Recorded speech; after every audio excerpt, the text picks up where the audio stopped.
Ms. Suha Chandramouli. She is a clinical nutritionist and she has our ABOs so many times, and it would be a real pleasure to listen to her talk once again.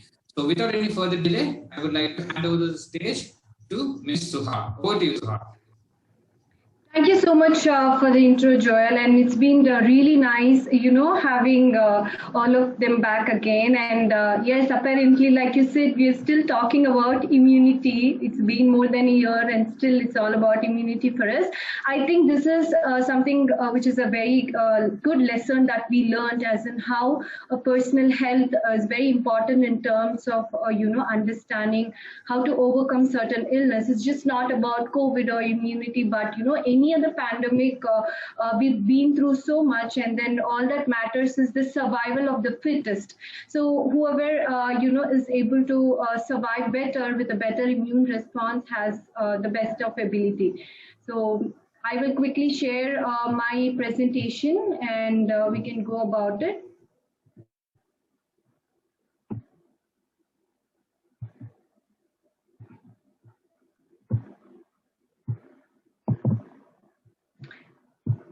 Okay, so thank you everyone for joining in, and today I'm going to be talking about protein and immunity. Like most of us do know that immune response comes with a greater ability to understand and also handle different nutrients in our body. And let me tell you, right from the day the whole pandemic and the whole COVID has started, I think there's been a lot of controversies over different nutrients and how the immunity of these how our body supports the immunity for specific nutrients. And also they've been identified that certain nutrients have put you to a very high risk of certain infections, or people with certain nutrient deficiency definitely have have difficulties in overcoming certain illness.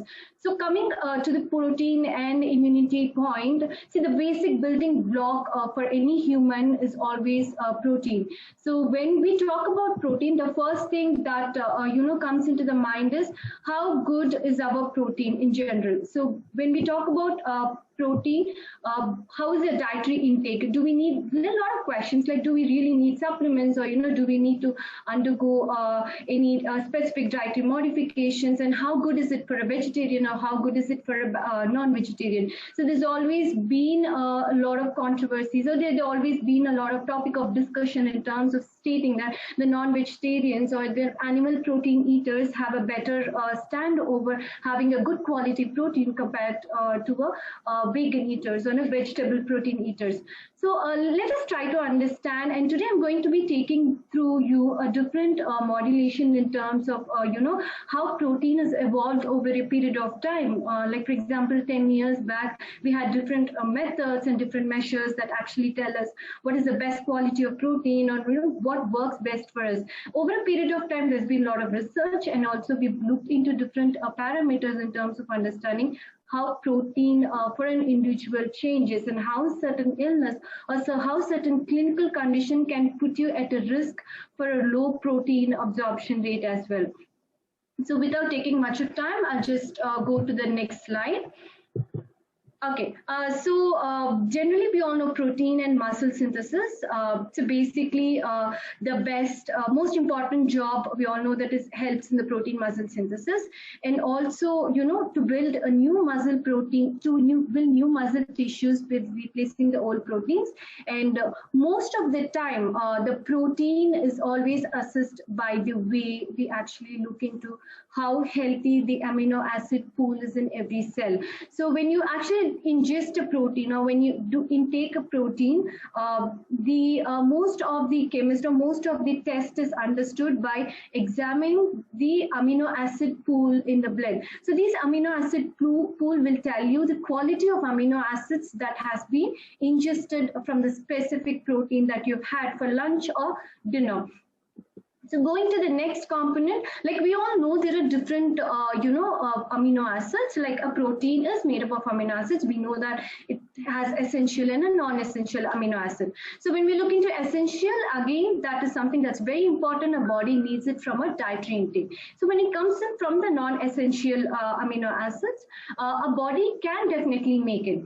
But over a period of time, we've also understood that, the branched chain amino acids, especially for someone who's looking at muscle synthesis or someone who's looking at building a healthy range of muscular tissue.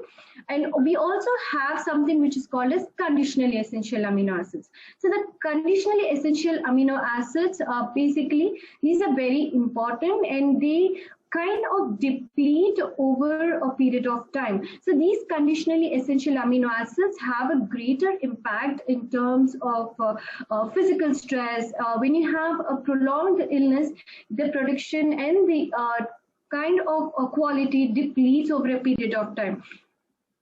So to highlight like one specific, conditional essential amino acids, which has been researched over a period of time, is actually glutamine. So glutamine is one of the most abundant protein in the body. And if you look into the glutamine, it's been researched on various parameters. It's also been researched on gastrointestinal tract. It's been researched on different clinical illness when it comes to lower, small intestine illness, or generally rebuilding a gut bacteria. So when we talk about glutamine, a specific, L-glutamine generally helps in repairing gut. It also helps in feeding the epithelial cells in the small intestines, thereby improving your gut bacteria. So all of these amino acids play a very important role, and we know that every quality of the protein differs, and it has a huge impact on, the combination of the proteins that we specifically take. So coming to the structure of the protein, the primary structure of the protein, again, it definitely has a polypeptide structure. So the polypeptide structure is again broken down into smaller peptides, and which is easy for your body to absorb. So I will go a little deep down into how a simple protein digestion is made. So I would request to not actually scribble on the screen. It becomes difficult for the other viewers to actually see what's there in the background. So can you stop sharing and then start sharing again, Joel? Is that okay? Sorry? No, this because of the scribble on the screen, can you stop sharing and then start sharing again? Yeah, you can. Yes. Yeah, just give to the different process of how a protein is digested, assimilated, and absorbed. So the process starts in your stomach, where there's a pepsin, which is an enzyme which is called as pepsin, begins breaking down the peptide bonds, and then each of the protein molecule is a complex protein molecule is actually broken down and made it simple for another transportation to another level. So let's understand, the polypeptides are nothing but a chain of amino acids. They connected one form to another form.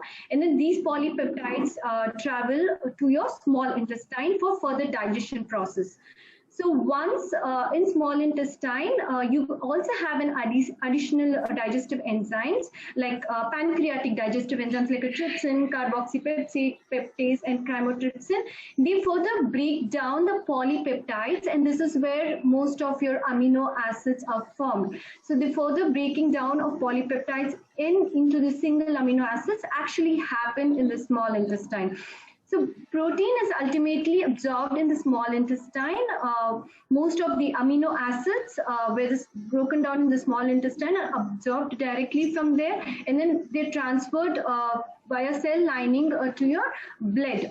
So the blood, again, the transportation happens to the blood, and from there it goes to all your working muscles, or it goes to different parts of the for hormonal function, or it goes to the manufacturing of different transportation proteins. It also goes back.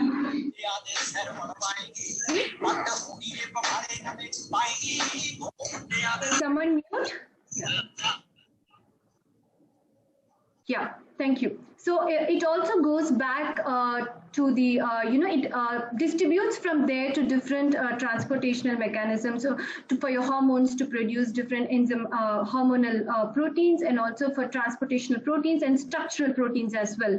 So body needs different types of protein. So the human body itself is, every cell is made up of protein, but we also understand the protein that we use is functionally being used for different mechanisms and different ways that our body use.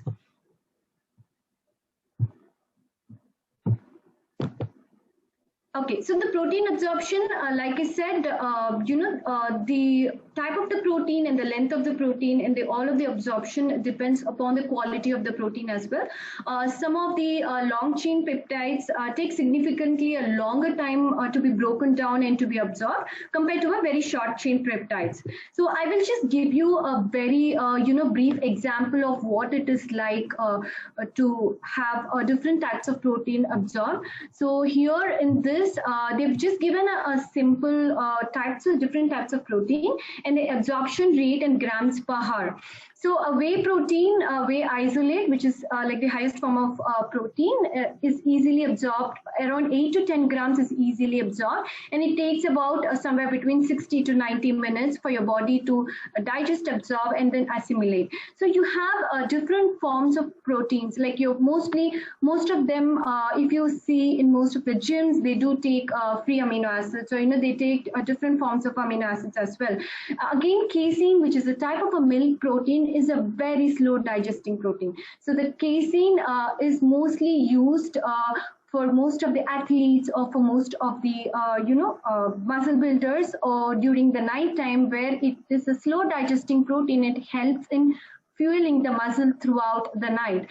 And also soy isolate. So soy isolate or soy isoflavonoids are also very important part, and they have a very good rate of digestion compared to the other proteins. So egg proteins also have a very good grams per hour rate of digestion, and they have somewhere between say 2 to 3 hours. Again, the rate of absorption rate and the rate of digestion depends on the individual completely. If you are a healthy individual with a healthy bowel movement and no signs of bowel irregularity or a very healthy digestive tract, then the absorption rate and the metabolic rate is always the same, and it doesn't affect with the different other clinical parameters that you have. So if you're very healthy and if you have a very healthy digestive tract, the protein will definitely get absorbed and assimilated within the stipulated period of time. Okay, so it's just the different when it comes to amino acids. Mostly we have also understood that the quality of the protein is assessed based on the different types of essential amino acids available. So if the quality has to be ranked as the first, or if the quality has to be perfect, we look into the essential amino acids composition. So when we look into the milligrams or the required amount of essential amino acids per kg, milligrams per kg of body weight, if you look into it, so most of the BCAAs, most of the other essential amino acids are very important. So when it comes to an animal protein, all of this is naturally present. But when we look into the plant protein, we need a combination of different types of amino acid that helps balance, and also that helps make sure that other amino acids, like for example lysine, methionine, and cysteine, all of these are balanced, and they really help in other metabolic processes. So a combination of rice, pea, and a soy would be an ideal form of plant protein for someone who's been eating only vegetarian sources of protein, and they also looking at enhancing their immunity levels. The next comes, the bioavailability index. So here I just want to highlight, different components of protein availability. For example, there are different levels where your protein is actually assessed, like protein efficiency ratio, protein, rating scales, the biological value or net protein utilization. all of these are different quality parameters that's being used to assess a protein. If you look into the protein, just understanding the way how they do the protein assessment, they try to understand how much of nitrogen is emitted when with a specific amount of protein food and how much has been absorbed. So when it comes to the bioavailability, the nitrogen from the protein that your body absorbs and a particular nitrogen that's been emitted. So we kind of create a balance between these two and understand how much it's been affected. So here they've given the bioavailability index of different types of protein, and it's one of the methods or it's one of the measuring or standards that assess the quality of the protein. We have different standards as well, like for example PDCA score or digestibility corrected amino acid score. So there are a lot of measuring standards that's been constantly evolving over a period of time, and they start assessing as in what protein works best. Okay, coming when we have seen a brief of protein in dietary sources and how protein structure also depends. So let me take you through what exactly protein in human body is. Like most of them, they do understand that protein is majorly only for muscles. But when it comes to immunity, when you do a simple complete blood count check test, so all of us must have been through a CBC test, or they are, especially during the pandemic time, most of you would have also done a different markers test or different inflammation marker test. So all of these signal specific types, all of these is a measurement and understanding of specific type of structural proteins or also proteins that your immune system constantly use. So there are some of the signaling proteins that your body uses as well. So coming to the proteins in the muscle, like you have actin and myosin, they interact with each other and they also use for the contrail and contraction of your muscle movement. Myoglobin, which is an important part of a protein, again it releases oxygen to the muscle and it also stores some amount of iron in the muscle. So ferritonin, again it's an important protein. Ferritonin is also used to assess the quality of iron or the iron components in the body. It stores and releases oxygen. Even if the ferritonin compound is very low in the body, you could definitely be iron deficient. So the protein, if you've been having a very low dietary intake of protein over a period of time, the ferritonin levels, the myoglobin levels, all of these levels, especially when it comes to the combination of structural protein, definitely affects a lot. So when it comes to the other structural protein, I will get into detailed in general. So there are like we just classify the protein in the body as three structures. So one is like fibrous, globular, and then the membrane. Let's understand what, in very simple terms, let's understand what is a fibrous protein. So the main types of fibrous protein include like the structural protein and the storage proteins. So it can be mostly found in most of the smooth muscles and also, cardiac muscle.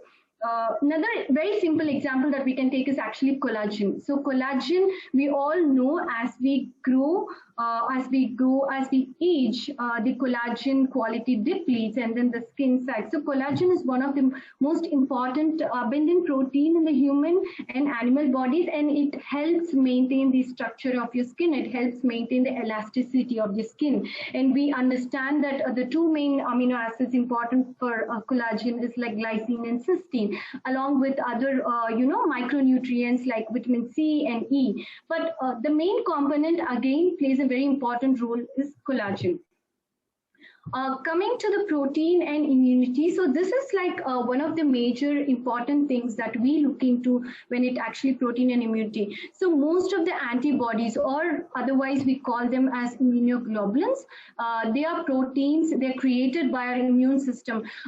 You just need to understand that, let's just take a very simpler example of, understand your body is mostly like a building. And if a body is like a building and there is sudden outbreak of fire, so there has to be a fire alarm. So the fire alarm can be different chemical signalings in the body or chemical messengers or chemical signals that tell that there is a security issue, or there is a pathogen that's trying to enter. So this alarm is actually, you can imagine it more like a chemical signaling that alerts your body in terms of any new pathogen that enters, like a virus or bacteria. So there are different types of immunoglobulins that we look into, which is very close to your structural protein. These are predominantly dominated by the type of a dietary protein that you take in. For example, immunoglobulin A that you see, where it's found in saliva and tears in the mucosal tissues. So this is like your first phase of a defense mechanism. So the first phase where your body is exposed, the first barrier where your body is exposed to different pathogens in the virus. And immunoglobulin B, again, it's just very low quality protein, and it also helps signals immune system to work.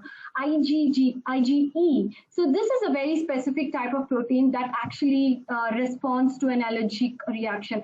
If you're allergic to peanut, or if you're allergic to, say, for example, brinjal, you have a response, you have a reaction to it. Like, for example, you have sudden rashes, or you have redness, or you have inflammation that develops. So all of this, we actually get scared, and we actually worry, mostly thinking about that this something is happening in the body, but it's actually a way of your body fighting an illness. So let me just give you an example. Like you have an allergic reaction, and the first thing is you see a redness, or you see a patch that develops. So basically your body releases histamines. So when your body releases histamines, there is a mild increase in temperature, and there is a redness over the area, and then your body responds. Again, your body actually involves a lot of chemical signaling in terms of telling that this specific allergen or this specific pathogen is trying to enter, and the body fights against it. So when somebody has a very prolonged immune response to certain things, like for example, most of them, if you see there is a change in weather, or there's a change, if there is a high pollen content in the atmosphere, they get a severe sneezing, or they have a runny nose, or they have runny eyes. So all this is one of the important reactions the body is giving in terms of an allergic response, and this could be that your IgG is elevated. If your allergic response is prolonged over a period of time, that's when you have to take antihistamines, where your body is actually, where the antihistamines actually tell you to not over respond to even the slightest of things. And coming to the other important immunoglobulins, let's take IgG and IgM. These are very, very important. For example, very high quantity protein that's very important for your immune system. These attack pathogens and release toxins to destroy them. So imagine, like, if you've ever played a Pac-Man game on your phone, like imagine the Pac-Man eating all the pathogens. So that's how this IgG works. It actually tags all the pathogens, releases toxins, and then destroy them. And most of which is also IgM, which is a memory in your immune system. So these create a memory of certain antibodies response that you have triggered. So that's when most of them would have been recommended IgG and IgM immune test to understand if you've been exposed to the specific pathogen, the virus or the bacteria in general.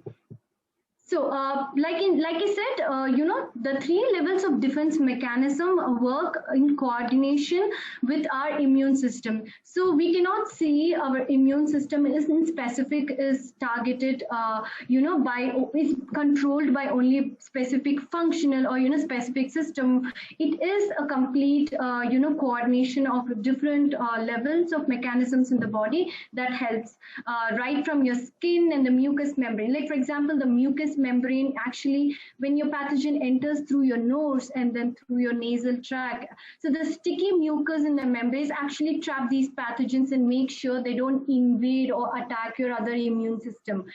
Your stomach acids and the digestive enzymes also play a very important role. In these stomach acids, and especially the digestive enzymes, require a good amount of combination of proteins in terms of being able to functionally produce the best quality of the digestive enzymes, and they have to work on time, and the response has to be very healthy.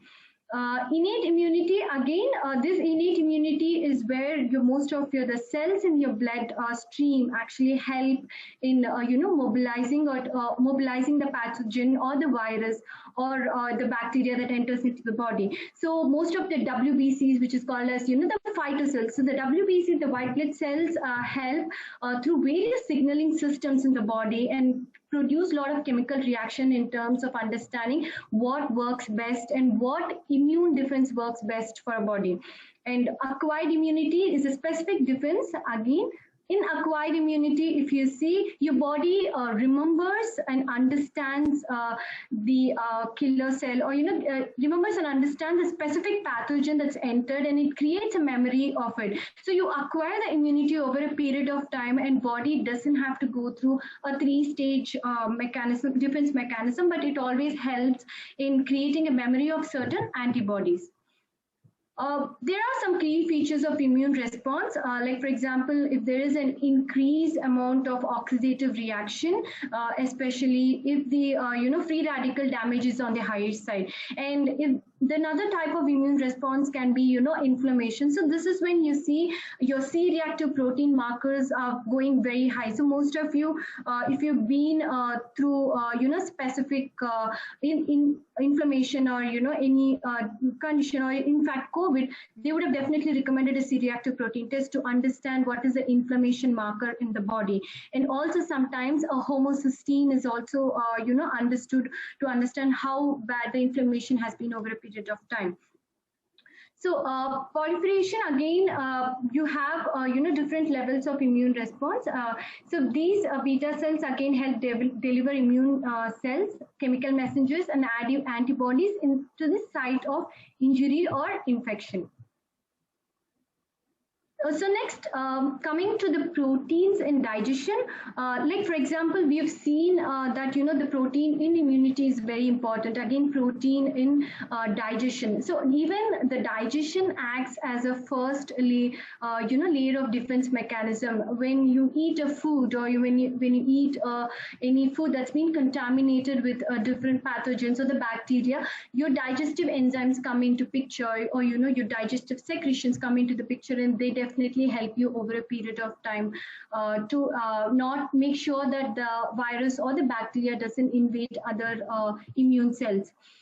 So there are different, proteins in the digestion. Like for example, let's just understand very simple, like your lactase, which is very important and breaks down lactose from the dairy products. Again, lipase, and it breaks down fat in the pancreas. So most of the digestive enzymes, and one important digestive enzyme is trypsin. Again, it breaks down proteins during digestion. So it's just not only for the muscular development. So what I'm trying to tell and emphasize here is even the slightest of the digestive enzymes, or the enzymes that help in digestion, in a smooth digestion, protein plays a very important role in that. So if you have a very healthy combination of a protein, or if you have a complete protein every day, the digestive tract or the digestive enzyme that your body produces will always be at par with your digestion rate or with your metabolism. So all of this plays a very important role when you have to look into increasing your metabolism or maintaining a very healthy aging synthesis. If you look into someone with impaired digestive tract, or someone with hyperacidity, someone with irritable bowel syndrome or inflammatory conditions in the bowel, if most of them, they don't digest protein properly, and that's the reason sometimes they say, if I take high protein I have acidity, or if I take a very low protein, or if I take any supplementary protein that's causing me bloating. So all of this could also be one of the reasons their digestive enzymes, or the digestive tract in general, is not being very healthy over a period of time. When we talk about protein in digestion, it's always important to assess how healthy the digestion rate has been over a period of time, and how healthy the bowel pattern has been as well. It's also mentioned in the research that the gut bacteria play a very important role. So the gut bacteria also acts as a very important line of defense mechanism. So they definitely help in manufacturing and promoting of certain chemical signals that helps in producing certain antibodies, and also they create a very healthy absorption rate in the small intestine. Your 60% of the absorption rate actually happens in the small intestine, and imagine you having a very low gut bacteria, or imbalanced bacteria in your gut. So no matter how healthy your diet is, you still have a very low absorption rate because your gut microbiota is not altered and it's not very healthy. So coming to the protein and hormones, again, these are very, very important. Every hormone, every other messenger hormones, they are like different types of hormones. So they use a fat and a protein as a very important source. So one we look into now are, which comes from lipids and not proteins. So some of the messenger proteins examples like your antidiuretic hormone, which carries messages to kidneys, and they help balance your water levels. And also looking at follicle stimulating hormone. So this is a very important hormone that helps stimulation of eggs in female reproductive system. Another hormone that helps with various reproductive system is your oxytocin and somatotropin. So these control the growth rates in the body. Like for example, imagine tryptophan. So tryptophan again regulates your sleep cycle. So your melatonin is very, very important. If your body produces a good amount of melatonin, you have a good amount of sleep. And definitely you all understand how important sleep is in terms of managing your immune system as well. So if you have a good sound sleep, that's the best way you actually rest, and then you help your body recycle more healthy cells.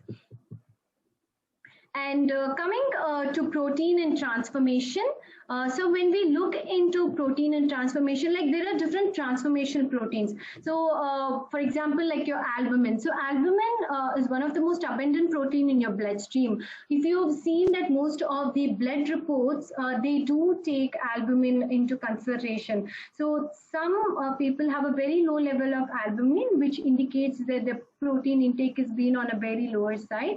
And another protein which is very important, for example, your egg proteins have albumin in them. So very closest form of biological protein to your body protein is actually egg protein. So eggs are like the best source of protein when it actually comes to immunity, or when it actually comes to different manufacturing different types of healthy transportation proteins. So these proteins are mainly involved in transporting and then in the cellular movement, or passing the messengers to one cell to another cell.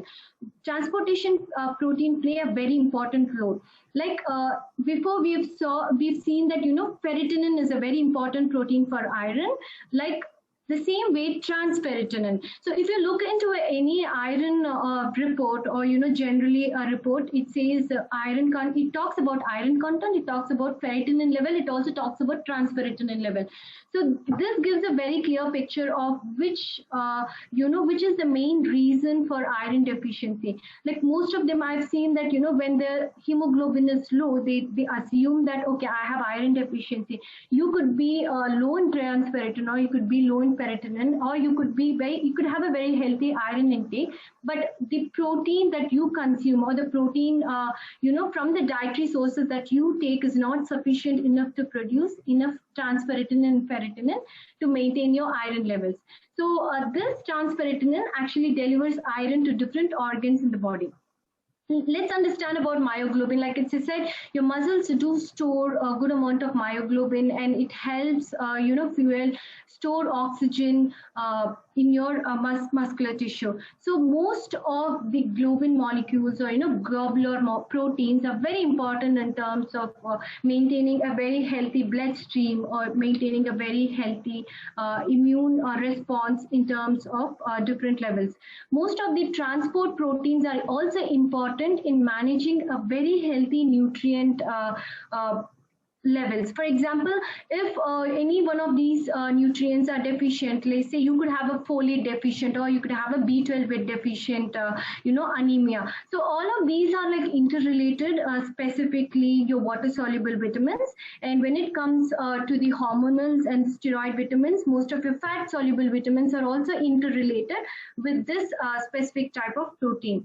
So when it comes to actually protein, it's just not only understand that different components that we are looking at. Protein could also play a very vital role in defense mechanisms, where we have to look into different parameters. I'll just give you a very small example on how our body works with protein. So our body cannot store protein. It needs to understand that the dietary intake should be very, very important.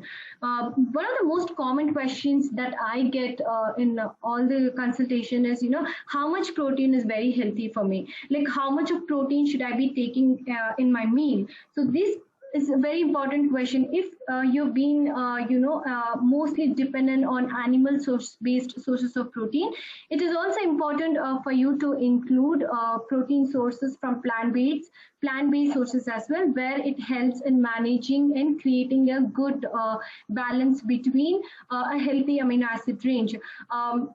And also what you can look into the plant-based sources is, for example, a nitrate-rich food, any nitrate-rich food with a combination of plant protein actually enhances the absorption rate. So when there's certain combination of foods that enhances the absorption rate of the protein, that's very important.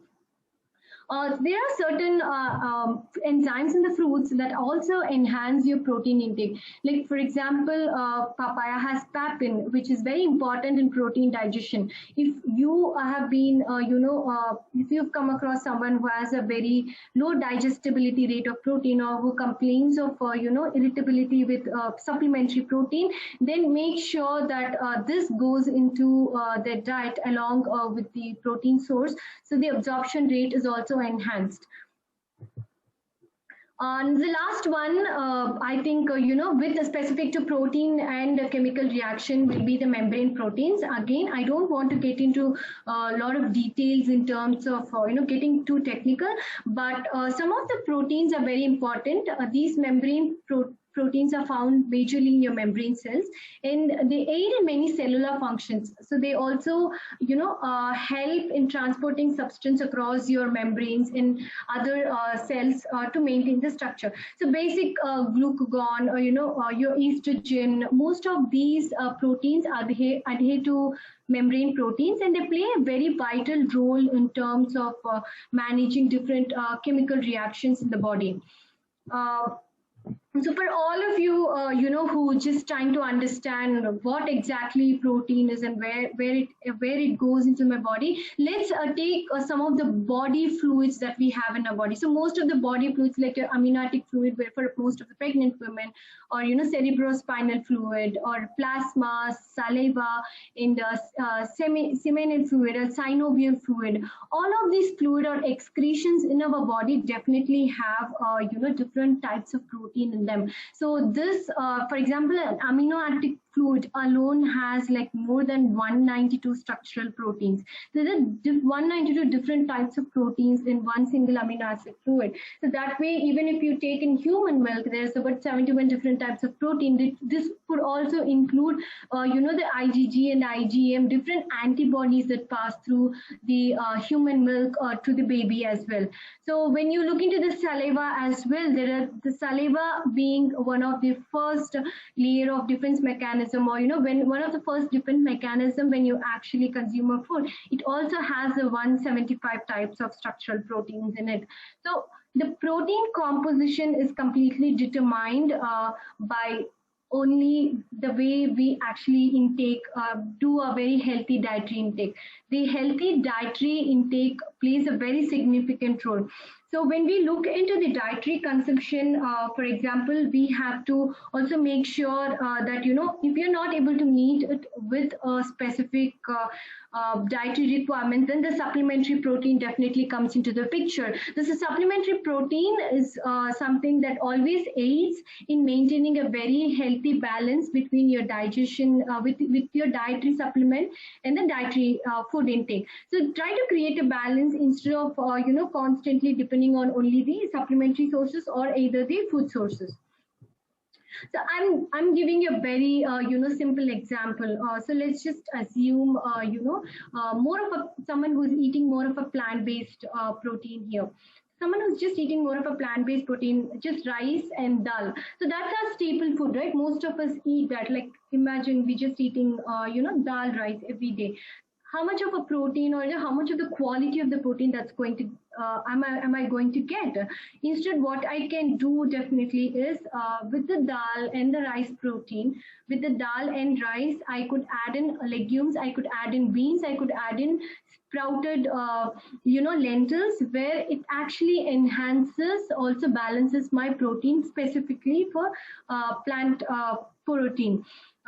If you want to enhance it more, or if you're looking at increasing the availability, increasing the bioavailability of the protein that you've included, you could always go with a portion of rice, a portion of dal, and a portion of high nitrates food like your beetroots and amaranth, green peas.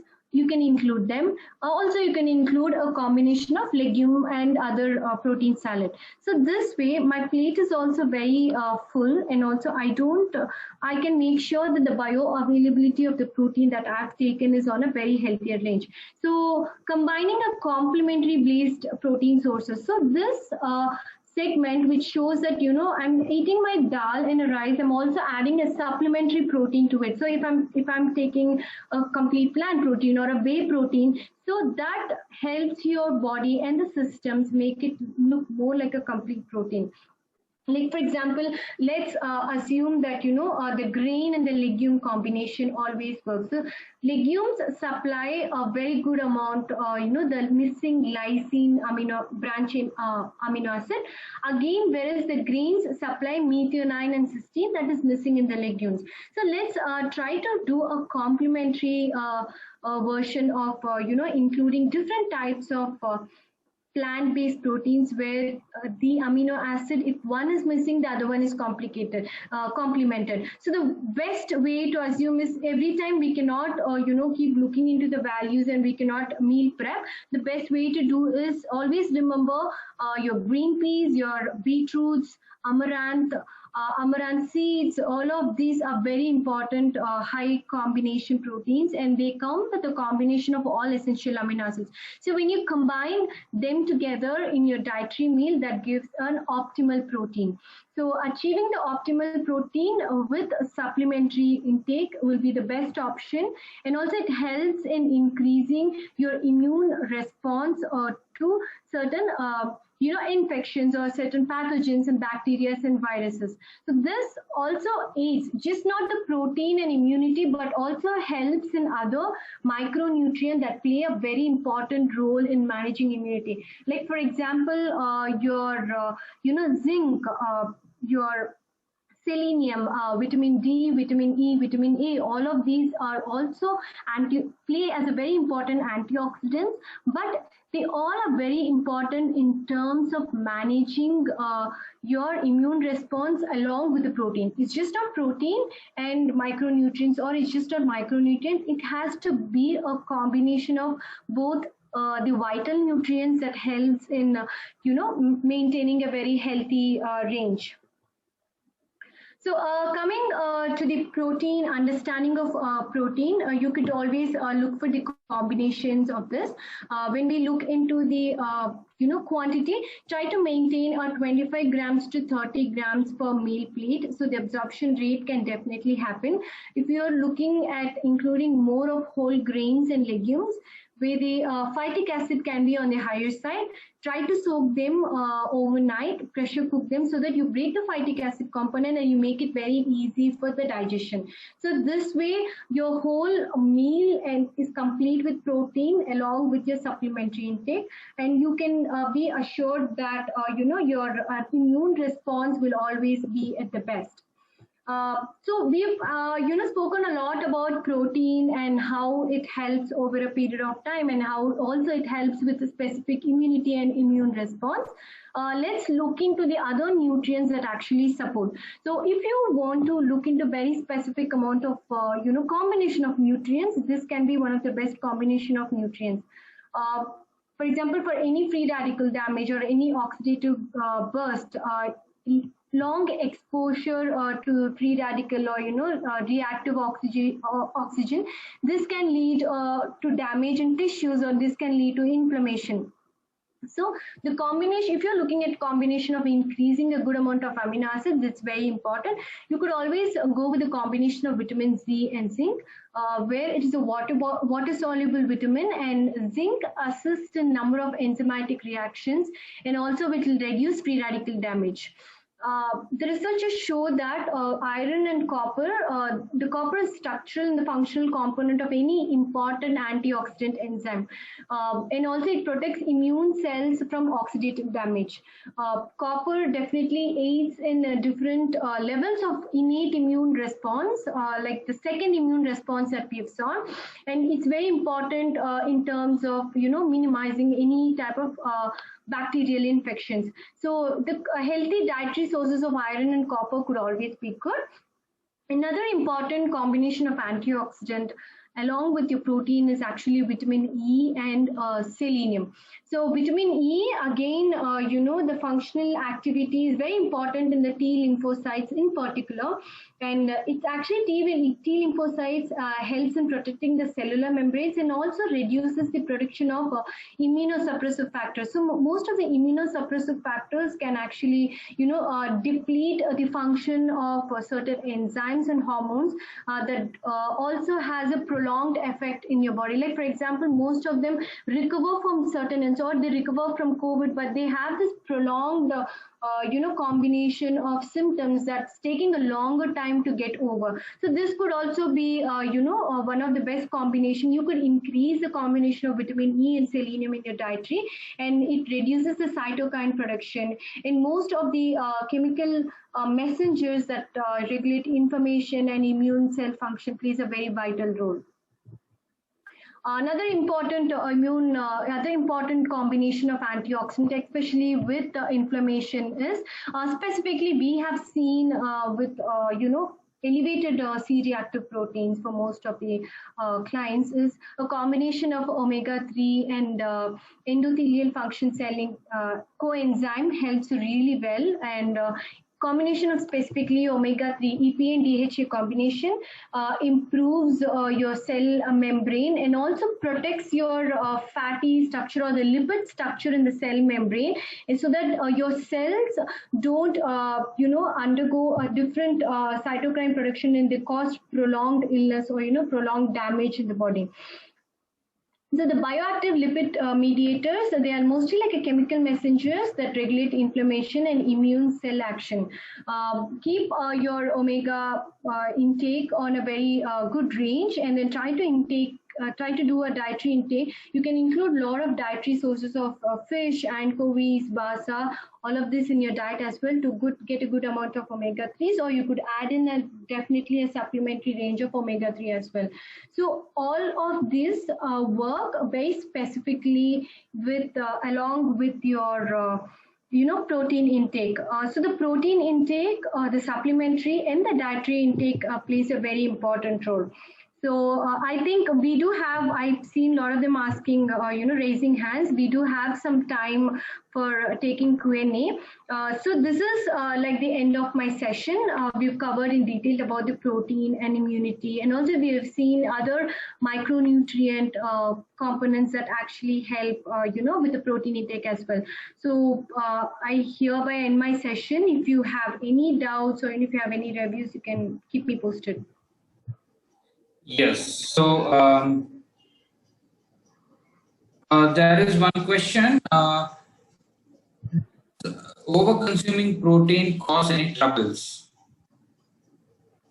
Overtaking protein cause troubles. It depends upon your individual function. If you have a very healthy digestive tract, if you have very healthy kidney function test, if you have very healthy liver that's functioning, you could always increase your protein intake. Like for example, 1 gram per kg of body weight to 1.2 grams per kg of body weight. It depends on your goal, as in how you want to achieve it. If you're looking at gaining a lot of muscle, you could also add in a good amount of digestive enzymes, or good foods that are rich in digestive enzymes in your diet, so that whatever protein that you take is always absorbed. So the best way to look into protein absorption is maintain somewhere between 25 to 30 grams in a specific meal, and that's best absorbed.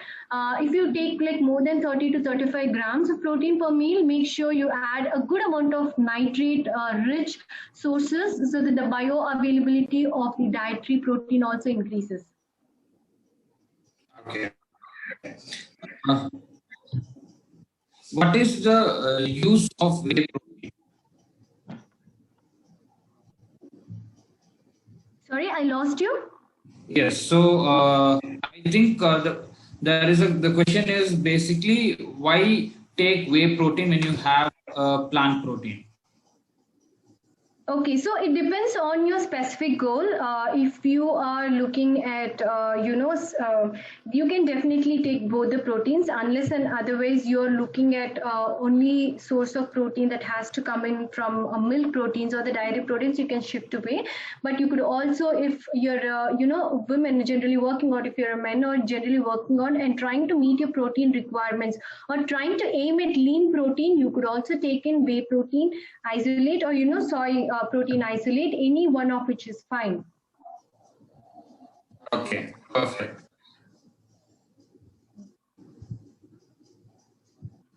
What is the role of BCA, branched amino acids, branched chain amino acids? Yeah, so branched chain amino acid, you have 3 different types: leucine, isoleucine, and valine.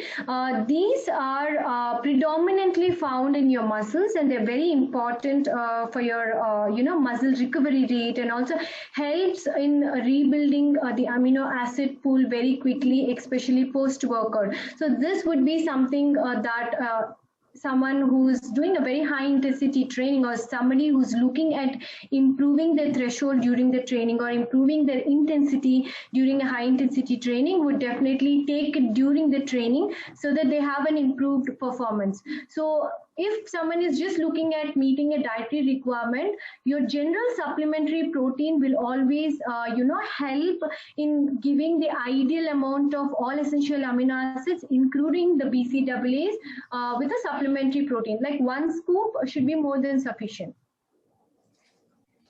Okay. For people who have issue with their kidney or liver, can they consume high amounts of protein? Yeah, people with impaired kidney function and liver function test, again it depends on what are the different parameters in the liver function test. Like for example, some of the enzymes are elevated due to certain drugs, or certain due to alcohol consumption. If the liver and the kidney function is impaired due to excess secretion of protein in the urine, then I wouldn't really recommend. But it depends on the reason why both of them are not functioning. So when both of them are not functioning, it is also important to make sure the client meets his or her protein requirement, because these two play a very important role in maintaining ideal protein levels. If these two are not functioning properly, then it has to be clinically assessed and the proper protein should be recommended. Yes, so I think we have one last question. Can protein be substituted for carbs? Protein be substituted for carbs. Like for example, if you're looking and aiming at weight loss, so your question is, I'm trying to understand your question is that, you want to understand if you can just take only protein and skip carbs, right? Yes, I think that is it. Yes. Yeah. So if you're looking at weight loss, you could definitely aim at animal source protein, where it's actually lean protein, and you have zero carbs coming in from the animal source protein. But if you still include beans, lentils, other sources of plant-based protein, you still have some amount of carbs that's actually going into the body, but your carbs are not directly coming in from the cereals. But ideally, the best way to do is, if you're aiming at weight loss and trying to take only protein, I would suggest you take it with a combination of plant and an animal protein, where you're also meeting your recommended dietary allowances for specific nutrients. Because with just depreciating carbs or ignoring carbs can lead to other metabolic conditions. Your most of your water soluble vitamins or your other digestive enzymes are not function properly, and specifically your brain that uses glucose majorly to function, that definitely impacts. So understanding the carbs from other sources rather than cereals would be an ideal way to have protein. Okay, perfect. So I think with this we come to an end of today's event. And first of all, before we close, I would like to thank Suha. Thank you so much for the great information, for the time taken, and for taking us through everything perfectly. Thank you so much for that. And thank you, Joel, for the invite. Definitely. Thank you so much. It's really great to always meet you. All your information has always been great. Thank you so much. Thank you, specials. Definitely. So I would like to thank all of you for being here as well, all the participants. Thank you for the great questions, and we will all meet again in another event like this. So until then, kindly please stay safe and stay healthy. Thank you.